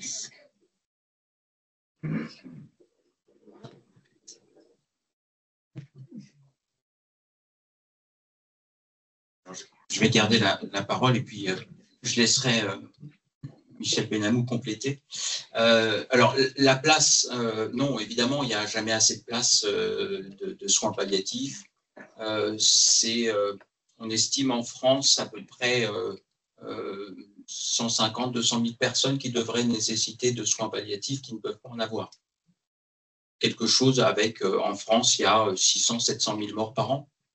Donc, il y a quand même la moitié en fait, de personnes qui, alors pour le coup, la moitié de personnes qui devraient être en soins palliatifs qui ne peuvent pas avoir de place. Donc, il n'y en a jamais assez. Vous faites un infarctus, et ben, il y en a 1 sur 2 qui va rester ici parce qu'il n'y a pas de place en cardio, en réanimation cardio. C'est impensable. Et pourtant, on arrive très bien à y penser en soins palliatifs. C'est ce qui se passe en ce moment. C'est qu'effectivement, il n'y a pas assez de place et les gouvernements et les décisions qui sont prises actuellement, on parle beaucoup d'euthanasie, mais à côté, le premier point, c'est le développement des soins palliatifs et comment faire pour qu'il y en ait plus. Donc, évidemment, il n'y a pas assez de place, il n'y a pas assez de personnel formé, mais ça, j'allais dire, c'est bien le problème de toute la santé actuellement. Il n'y a pas assez de médecins, mais il n'y a pas assez d'infirmières, il n'y a pas assez d'aides-soignantes, il n'y a pas assez de personnes qui veulent faire du soin palliatif, mais encore une fois, on peut multiplier et dire la même chose sur beaucoup de secteurs médicaux, malheureusement, en ce moment. Donc, évidemment, le problème du coût, mais plus que le coût de combien ça coûte sur une hospitalisation, par exemple, il y a déjà le coût de formation de tout ça. Évidemment, c'est quelque chose déjà énorme pour une société. Voilà. Alors, sur les autres questions sur qui oriente, combien de temps, etc., qui oriente, c'est souvent les médecins, mais c'est tous les services aussi à domicile, c'est les réseaux dont on parlait. À partir du moment où il y a une situation difficile, on est là en unité de soins palliatifs, on est là pour gérer, évidemment, pas toutes les fins de vie, il n'y a aucun sens à tout ça. C'est vraiment gérer des situations très compliquées, complexes. Ces situations complexes, elles peuvent arriver à domicile. Enfin, ça faisait partie des témoignages que vous avez eus ce soir. Hein. Ça peut être à partir d'un domicile et auquel cas, c'est les structures du domicile qui peuvent appeler l'unité de soins palliatifs pour admettre quelqu'un. Ça peut être évidemment au niveau des EHPAD et puis beaucoup aussi sur les hôpitaux et les situations complexes. Dès qu'on a de la place, c'est comme ça qu'on peut admettre des patients qui ont besoin de soins complexes de fin de vie. Voilà. Le combien de temps, la réponse, elle est compliquée ou elle est très simple. Ce n'est pas nous qui décidons combien de temps. C'est le temps que ça nécessite. On a des situations, évidemment, en unité de soins palliatifs où une personne qu'on arrive à remettre un petit peu confortable peut retourner à son domicile, peut retourner à son EHPAD, aller dans un autre service hospitalier. Et puis d'autres, effectivement, qui, à partir du moment où il y a nécessité et la prise en charge reste complexe, le temps, sur l'unité, c'est vrai qu'on a la chance d'avoir le docteur Benamou qui se bat pour dire que le temps n'est pas un problème. Donc, on garde tant qu'il y a besoin et tant que c'est nécessaire, de toute façon, évidemment, pour le bien-être des patients et des familles aussi, évidemment, parce qu'il n'y a rien de plus angoissant que de se dire on va mettre papa ou maman dans l'unité de soins palliatifs, mais on sait que dans 3 semaines, il faut qu'ils sortent. Bon, voilà. Donc, ce n'est pas le cas. Cette temporalité n'existe pas. Ça dépend des services. Mais ça dépend des services. C'est bien pour ça que... Ça dépend des services. Parce que vous êtes considéré comme un service actif, donc c'est 3 semaines normalement. Et après, ça demande une négociation. Oui, voilà, la négociation, elle est financière, en fait. Ça ne change pas forcément beaucoup de choses. Mais le docteur Benamou vous expliquera avec des plus et des moins pourquoi ça ne change pas grand-chose. Mais ce n'est peut-être pas forcément le sujet du soir. Voilà, alors je ne sais pas s'il y avait dans toutes les questions d'autres questions très, très pratiques sur le combien de temps, sur les patients. Après, nous, les patients en unité de soins palliatifs, comme je vous disais, c'est des patients complexes. Donc souvent, ce sont des patients, la grande majorité, plus des 3/4, sont des patients qui ont des problèmes de cancer, avec tous les symptômes qui vont avec, qui peuvent être complexes à prendre en charge. Mais on a aussi, évidemment, des personnes âgées avec d'autres problématiques d'insuffisance d'organes qui justifient. Donc, il n'y a pas de pathologie particulière qui font que telle ou telle personne sera forcément admise en soins palliatifs. C'est vraiment la situation qui fait que la personne viendra dans notre service.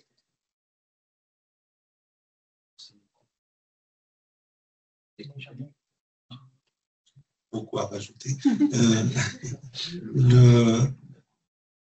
Juste histoire de mettre un ordre de grandeur à l'esprit, parce qu'il y a des principes de réflexion et comment on accueille un patient et comment on l'entoure pendant son séjour. En pratique, la durée de séjour moyenne dépend un peu des services, mais est de l'ordre de 2 à 3 semaines. C'est une moyenne. Une moyenne avec un écart type qui est immense. Le séjour le plus court que j'ai eu devait être de l'ordre de 30 ou 40 secondes, avec un patient décédant entre le brancard du brancardier qui l'amenait en sortant de l'ambulance et le lit, dans les bras du brancardier. Le séjour le plus long que j'ai côtoyé était de l'ordre de 18 mois. Donc, en fait, si on n'écoute pas trop l'administration et que quand ils nous disent, écoutez, votre durée moyenne de séjour est un peu longue, on leur dit, écoutez, vous venez et vous raccourcissez la durée de séjour. Moi, je ne sais pas comment faire. En général, ça calme le jeu. Voilà. Donc, c'est vrai qu'on a aussi un petit peu la chance dans l'endroit où on se trouve de ne pas être trop sous pression de ce côté-là. Donc, on a cette possibilité d'avoir des séjours un petit peu longs et de se concentrer sur est-ce que ce patient a besoin des soins tels que nous, on peut les proposer. Est-ce qu'il a encore besoin d'une structure de type unité de soins palliatifs autour de lui pour le soulager, pour le tenir, pour l'aider à avancer? Ou est-ce que ça peut être fait avec un environnement plus léger? Et c'est ça qui nous guide. Est-ce qu'il y a encore besoin qu'il y ait tant d'infirmières autour? Est-ce que c'est des pansements qui prennent 2 heures à faire et de toute façon, ce sera infaisable dans un autre service que le nôtre? Et à ce moment-là, on garde tant que ce type de pansement est à faire. Puis c'est tout. Voilà. Donc ça, sur les types de patients, c'est voilà, c'est juste est-ce que le degré de souffrance est tel qu'il nécessite des moyens qu'on ne pourra trouver que dans une unité de ce type. Quelle que soit la pathologie. La question n'est pas une question de pathologie, mais plus une question de est-ce qu'il existe actuellement chez ce patient une difficulté pour laquelle il n'y a pas de moyen de le soulager hors moyen de l'USP. Voilà, si c'est ça la situation, quelle que soit la pathologie, il n'y a rien à discuter. On prend. Je ne sais plus quelles étaient les autres questions après. Alors là, on va attaquer la dernière ligne droite. Alors, la question, c'est est-ce qu'il est toujours possible d'offrir paix et sérénité aux patients en fin de vie? Est-ce qu'il n'y a pas des formes de vie des fins de formes de vie qui sont extrêmement douloureuses et qui font que ce que vous nous avez présenté, où les choses se font dans la sérénité, l'écoute, enfin voilà, et que les gens partent paisiblement, est-ce que c'est toujours possible? Et dans ces cas-là, est-ce que vous recevez des demandes d'aide à mourir? Et comment y répondez-vous? Voilà.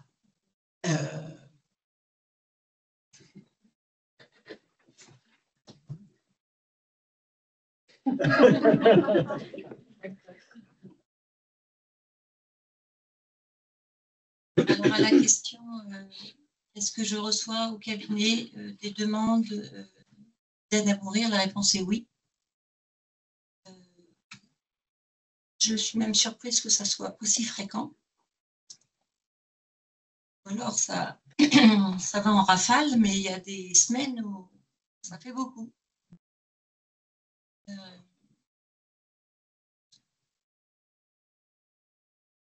Dire docteur, j'en ai marre, docteur, j'en peux plus. Moi, je l'entends. Est-ce que vous serez là? Comment je vais être accompagnée? Je ne réponds pas directement à la demande de seringue. Je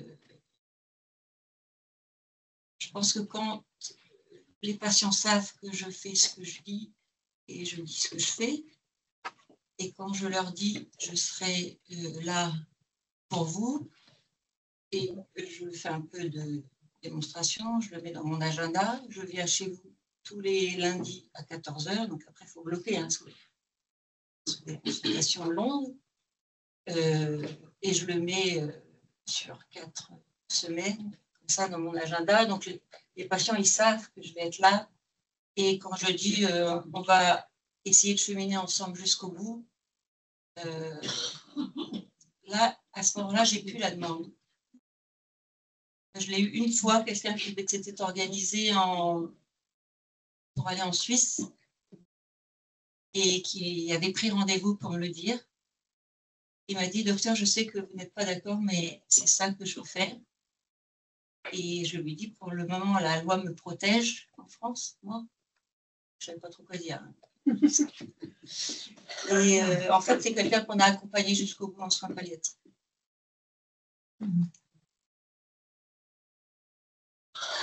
En EHPAD, est-ce que ça vous arrive cette demande-là? Moi, je ne l'ai jamais rencontré. Voilà.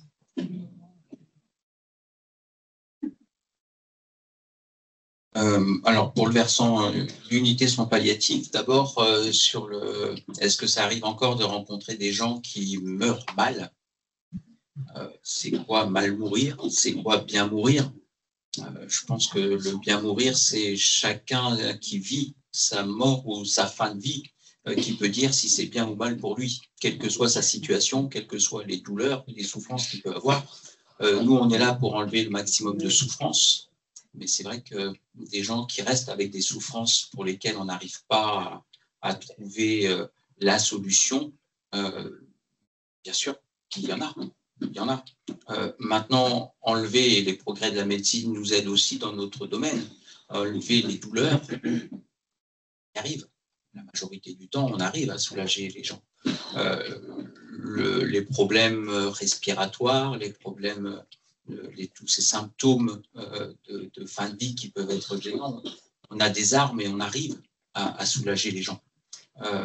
Donc, le gros problème, c'est comment les gens vivent cette situation. Et ça, c'est eux-mêmes qui ont la réponse de savoir si ça leur convient ou pas. Il y a des gens, on peut leur enlever tous les symptômes qu'on veut, ils seront toujours dans je vis mal, parce que je meurs mal, parce que c'est pas ça que je veux. Et donc, cette acceptation, tout le monde ne l'a pas. Voilà. Donc, à partir de là, c'est certain qu'on se retrouve dans des situations qui peuvent être très complexes et des situations qui peuvent amener, il y a une souffrance résiduelle, donc il y a ce qu'on appelle la sédation, c'est-à-dire on enlève la conscience de la souffrance. Il ne nous reste plus que ça, mais ça, on l'a aussi. Bon, toutes ces armes-là, on les a dans nos services. Alors évidemment, ça peut aider beaucoup à avoir cette impression de mieux mourir, d'être moins de douleur. Et heureusement, la très, très, très, très grande majorité des patients qu'on suit et qu'on accompagne ont cette impression, je ne sais pas, en tout cas, cette sensation de bien vivre. Mais voilà, c'est de bien mourir et c'est beaucoup d'accompagnement et encore une fois, c'est vraiment le ressenti des patients qui va décider si c'est bien ou mal pour eux, quoi.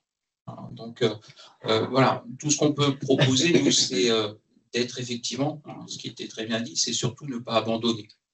Dire qu'on est toujours là et qu'on sera toujours là, quelles que soient les situations qu'on pourrait plus ou moins anticiper, mais qu'on sera toujours là, quels que soient les symptômes ou les situations compliquées qui peuvent arriver dans l'évolution de fin de vie.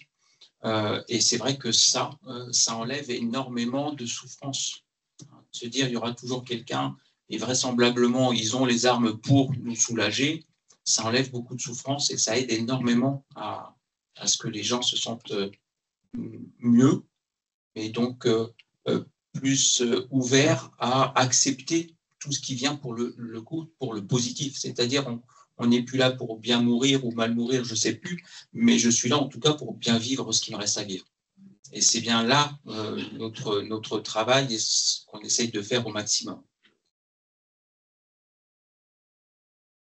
Il faut être un peu concret. Oui. Alors, quand on est à l'hôpital, il y a toujours des soignants. Et quand on est au cabinet, on est là dans la journée, mais il reste toutes les heures angoissantes de la nuit, de la soirée, de la nuit, des week-ends, des jours fériés. En fait, c'est presque un jour sur deux. Et donc, moi, au cabinet, je travaille énormément avec les réseaux. Donc, on va les reciter. Hein. Donc, c'est Népal. Népal, ça n'a rien à voir avec le Tibet. C'est Nord-Essonne palliatif. Et donc, il y a une organisation pour le Sud qui est SPES, S-P-E-S. C'est l'espoir, mais c'est aussi soins palliatifs Essonne Sud. Voilà, c'est juste Népal et SPES, les deux qui se sont partagés le département. Donc, c'est à l'initiative des familles, c'est les familles qui contactent les associations parce que c'est un acte libre. Et puis après, se mettent en route un réseau. Un réseau, ça veut dire que c'est des infirmiers, des aides-soignants, des gens au téléphone hyper formés sur la douleur. Donc, moi qui suis médecin, je demande aux infirmiers hyper formés quand j'ai du mal à gérer la morphine sur des douleurs et tout. Et donc, on fait aussi des ordonnances anticipées. Tout est anticipé, même les difficultés respiratoires, la fièvre. Tout est anticipé. Comme ça, les familles sont sereines. Et on prévient le SAMU le 15. Donc, on prévient le 15. On donne le dossier de nos patients, nous, comme médecins. Et si les familles paniquent, parce que ça peut arriver, hein, en fait, le SAMU sait ce qu'il doit faire. Cette personne est en soins palliatifs, peut rassurer au téléphone, peut envoyer une ambulance s'il faut hospitaliser. Et donc, tout ça, ça se fait même quand moi, je ne suis pas au cabinet. C'est ça la force du réseau. Pardon, vas-y. Juste pour rebondir par rapport au réseau de soins palliatifs, j'ai travaillé dans un EHPAD où donc ils intervenaient régulièrement. Et par exemple, on a eu le cas d'une dame qui était donc suivie, avait des rencontres régulières avec le réseau Népal et sa famille aussi, donc avec sa fille. Et puis, en fait, on avait pour consigne, s'il y avait le moindre problème, de contacter le Népal pour qu'ils puissent accompagner vraiment. À ce moment-là, la fille, c'était une demande de la fille qui était très, très, très angoissée, peut-être plus même que sa maman. Et en fait, ça s'est passé en fin de soirée, il devait être 23h. Et là, donc, tout le monde avait la consigne au niveau de l'EHPAD. Donc, le veilleur de nuit a appelé Népal et ils se sont déplacés et ils ont accompagné la fille et sa maman, la maman et sa fille. Voilà, c'était les deux, jusqu'au dernier souffle de la dame. Donc, même dans les EHPAD, le réseau de soins palliatifs intervient quand on a mis une procédure en place ensemble, en fait. Donc voilà.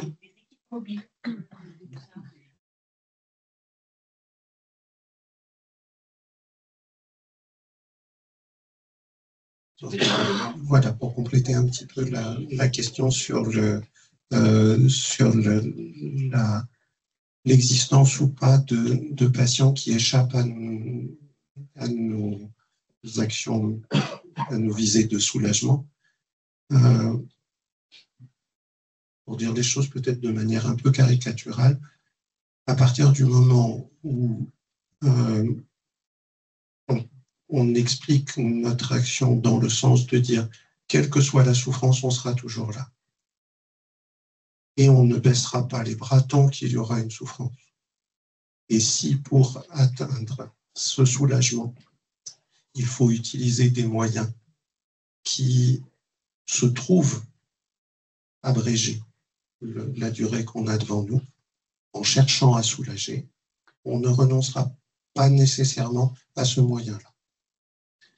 À partir du moment où on explique les choses comme ça, en fait, le soulagement, il existe toujours. Simplement, c'est jusqu'où on va dans les moyens qu'on utilise. Est-ce qu'on souhaite aller jusqu'au fait d'altérer une conscience, voire de prendre le risque que les jours soient moins longs que ce qu'on aurait imaginé sans le faire. Voilà. Donc, le soulagement, si on le dit comme ça, il est tout le temps là. Il y a très peu de situations qui échappent à ça. Les situations qui échappent, par contre, c'est les situations sur lesquelles moi je continue à buter. C'est les situations où la souffrance n'est pas au niveau physique ou au niveau psychologique, où la souffrance est au niveau que moi j'appelle spirituel, c'est-à-dire une perte de sens. C'est oui, j'ai pas mal. Oui, je suis pas angoissé. Oui, tout ça. Mais tout ce qui reste ne m'intéresse plus. Je ne sais plus à quoi ça sert. Cette vie-là ne m'intéresse plus. Elle n'a plus aucun sens. Si la souffrance est à ce niveau-là, j'ai pas de médicament qui supprime ce type de souffrance-là. C'est dans ces situations-là que les choses sont extrêmement compliquées. Et que là, notre réponse jusqu'à maintenant, c'est cette situation n'a plus de sens pour vous parce que vous êtes en état de penser cette question-là. Le fait d'arrêter la pensée par une sédation peut peut-être vous aider à ne plus. En général, c'est dans l'autre sens que ça se passe. C'est le patient qui dit « ne me laissez plus penser. Faites-moi dormir pour que je ne pense pas. » C'est cette situation-là qui est compliquée. Toutes les autres situations, il n'y a pas vraiment de... On trouve toujours des situations un peu bancales parce que plusieurs facteurs s'intriquent, mais parce que l'appréciation de la souffrance du patient n'est pas forcément la même entre tous les intervenants, par exemple. La famille ne voit pas les choses de la même façon que les soignants, que le patient n'a pas le même comportement ou le même discours en fonction des interlocuteurs. Voilà, c'est dans ces situations-là où on a l'impression qu'effectivement les situations de souffrance peuvent échapper. Le plus souvent, c'est parce qu'en fait, on a mal saisi, où il y a des intrications qui viennent parasiter les choses. Par contre, cette histoire de perte de sens et de demande lucide d'un patient à ne plus vivre ce qu'il est en train de vivre, moi, je trouve que c'est les situations les plus compliquées et où j'ai pas vraiment de réponse en dehors de proposer ou d'accepter une demande qui serait une demande de sédation. Pour finir, 30 secondes de témoignage. Moi, je suis kiné en centre de rééducation pour adultes et on accompagne depuis 3 ans un monsieur qui a atteint de SLA ou maladie de Charcot, dont on parle beaucoup dans les médias par rapport aux soins à l'euthanasie. C'est un monsieur qui a demandé à mourir chez nous. Nous, on n'est pas du tout une structure de soins palliatifs. Les soignants ont dit ah non, non, non, non, non, non, non, non, non, mais on n'est pas habilité à ça, on n'est pas formé à ça, on n'est pas prêt à ça, panique à bord. Et le patient a dit bah, moi, si vous ne voulez pas m'accompagner, je m'en vais en Suisse et je demande à mourir parce que c'est pas possible. Enfin, voilà, je ne veux pas aller dans une structure où je ne connais pas, vous me connaissez, moi, je n'ai pas envie de ça. Donc voilà, donc il est en rééducation tous les jours 1 heure et tous les jours il disait à sa kiné, moi j'étais à la table d'à côté, moi de toute façon, oui j'ai vécu avec mes garçons, je pars en Suisse, je demande l'euthanasie, je veux pas. Et puis le médecin du centre qui le connaît a entendu et a un peu imposé à l'équipe en disant on ne peut pas le laisser partir, on peut pas ne pas l'accompagner, on ne peut pas entendre sa demande. Et du jour où il lui a dit, écoutez, il n'y a pas de souci, on sera là jusqu'au bout et on vous accompagnera jusqu'au bout et vous pourrez mourir au centre. C'est drôle, la demande d'euthanasie a disparu. Il parle de la mort avec beaucoup d'humour avec sa kiné, à longueur de séance, avec les gens de la salle. Tout le monde dans la salle et tous les patients dans la salle savent que de toute façon, c'est imminent et qu'il n'y a pas de mal à en rire et que ça surprend un peu les autres patients, mais voilà. Et du coup, on le sent apaisé et on sent que les choses vont probablement se passer le plus sereinement possible que ce soit.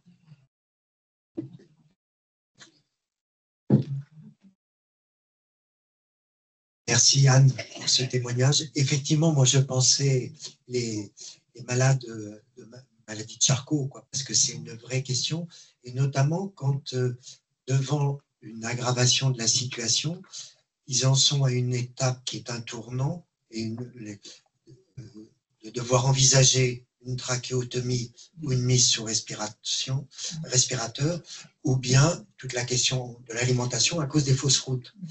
Et où à ce moment-là, s'ils acceptent ça, la vie est prolongée, mais elle va être en dépendance. Et s'ils n'acceptent pas, comment les accompagner dans ce temps-là? Et là, il y a une vraie question, parce que derrière, pourquoi demander aux services de soins palliatifs de les accompagner alors qu'ils ne les connaissent pas et que ce n'est pas simple et que ça peut durer de longues semaines, voire des mois, donc c'est compliqué. Et la sédation profonde et continue qui peut être proposée, malheureusement, c'est ce que vous me disiez l'autre fois, c'est des patients qui vont souvent durer avant de s'éteindre. Donc là, on est vraiment dans ces situations limites. Et à mon sens, il y a là une question, parce que ces malades-là, comme tu l'as fort bien exprimé, ils auraient envie de continuer à être pris en charge par ceux qui les ont pris jusque-là, c'est-à-dire les services de neurologie qui, parfois depuis 5 ans, 10 ans, voire plus, les ont accompagnés. Mais avec toute la question, est-ce qu'il y aura la garantie d'une prise en charge de la souffrance, et ce que nous avons quand même très fortement entendu de diverses façons par chacune et chacun d'entre vous, c'est cet engagement, je serai là, nous serons là. Parce que c'est ça qui est en jeu derrière ça. Et d'autre part aussi, avec la cohérence, et là aussi avec les moyens mis en œuvre pour qu'il y ait une cohérence, les soirs, les week-ends, etc., etc. Et c'est là où on bute sur des choses très concrètes, à la fois sur quand même, je suis ancien médecin, donc je peux aussi le dire, notre mentalité beaucoup trop libérale, c'est-à-dire chacun se débrouille et fait, alors que vous avez développé des cultures d'équipe et des pratiques d'équipe, et on l'a aussi là fortement entendu. Et là, il y a une question qui n'est pas simplement une question législative, qui est d'abord une question des professionnels, de leurs pratiques habituelles, etc. Il y a aussi toute la question de l'écriture, écrire ce qui a été décidé, l'élaboration de la décision, et là aussi ce que vous avez raconté sur le dialogue avec le patient, le dialogue avec la famille est essentiel, et que ça soit retranscrit dans le dossier pour que ça puisse, entre guillemets, s'imposer à un médecin qui va devoir, en quelques minutes, gérer une situation d'urgence. On a là, on sent bien qu'on est sur des situations limites et où il n'y a pas de réponse toute faite, voilà, par rapport à ça. On ne résoudra pas toutes les questions ce soir et on risque d'avoir encore des moments un peu épiques avec le texte qui s'inaugure. Peut-être, si là c'est le débat politique actuellement, de dire il y a 2 volets au texte, et si on faisait 2 textes? C'est ce que vient d'exprimer le Premier ministre, M. Bayrou, en disant qu'il préférerait qu'il y ait 2 textes, et le député Olivier Fahlorny, lui, est très favorable à ce qu'il y ait un seul texte pour verrouiller les choses. Je le dis, vous sentez que je prends position, j'assume. Parce que son côté très militant, bon, très bien, il a le droit d'être militant, et je crois que c'est des situations tellement complexes et tellement singulières que je pense que ça vaudrait mieux que ça soit distingué. Mais, soyons francs, ça nous renvoie aussi tout un tas de questions, me semble-t-il. Est-ce que nous sommes prêts à payer plus? Je le dis crûment. C'est-à-dire notamment, une des questions qui est en débat aujourd'hui, ça a l'air tout à fait autre chose. Qui va payer ce 5e secteur, la dépendance? Et est-ce que les retraités qui ont davantage de moyens sont prêts à y contribuer? Parce que là, derrière, c'est des questions numériques. La part des plus de 65 ans et surtout des plus de 85 ans qui ont des coûts de santé beaucoup plus élevés, ça va monter numériquement et donc ça suppose que nous le prévoyons ça. Or, cette question-là d'une loi dépendance, une grande loi, c'est retardé depuis X temps, gouvernement de droite ou de gauche, et on ne l'a pas abordé ça. On ne s'en est pas donné les moyens. On se focalise sur un point, l'euthanasie, comme si c'était la solution miracle, mais il y aurait autre chose à faire par rapport à ça. Et ça, c'est pas... Voilà. Enfin, je suis tout sauf un politique. Je ne sais pas prévoir, anticiper. Non, mais je trouve qu'il vaut mieux se dire les choses et les regarder en face plutôt que de... Non, c'est là où, après, ça reste des situations singulières, complexes et tout. Il est 22h. Je te laisse dire un mot de conclusion, non? Non, vas-y, fais-le. Vas-y. Non, mais c'est simplement de dire merci d'avoir été là, de cet échange. On n'a pas résolu toutes les questions. Si ça nous aide à avancer, moi j'ai glissé tout à l'heure à ma voisine que j'ai beaucoup apprécié ce qu'elle a exprimé tout à l'heure dans son témoignage sur ces bonnes pratiques à développer dans nos vies personnelles, familiales, pour apprivoiser la vieillesse, ce vieillissement heureux. Et je trouve que ça serait à cultiver. La gratitude et l'émerveillement. Et le vieillement. Et le vieillement. Parce que c'est le corps qui vieillit, mais le cœur ne vieillit pas et s'agrandit. Et l'âme, c'est le moment de parler à son âme.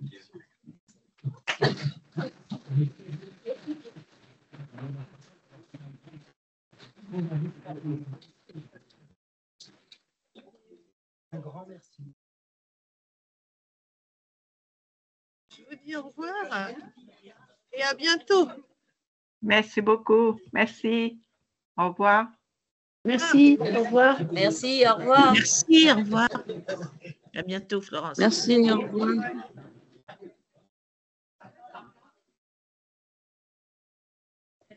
J'arrête l'enregistrement.